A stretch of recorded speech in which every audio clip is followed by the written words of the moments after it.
मैं क्या करूं? मैं तो उस मुल्क में रहता हूं जहां का नौजवान लड़कियों के स्कूल के आगे खड़ा होता है, कॉलेज के आगे खड़ा होता है। ढेर सारी बच्चियां पढ़ सकती थी, इसलिए माँ बाप ने कॉलेज से उठा लिया कि मुसलमानों के बच्चे तंग करते, यहूदियों ईसाइयों के नहीं, हमारे अपने। यानी दिल के फफूले जल गए सीने के दाग से।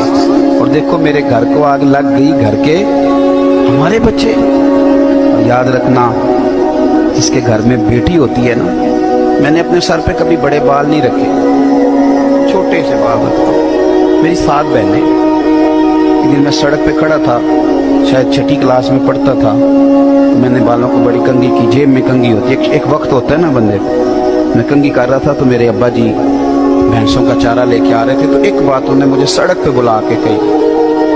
मुझे कहने लगे, पुत्र कंघी शंगी करके ना निकलिया कर, मेरी यहाँ 7 तियां नहीं।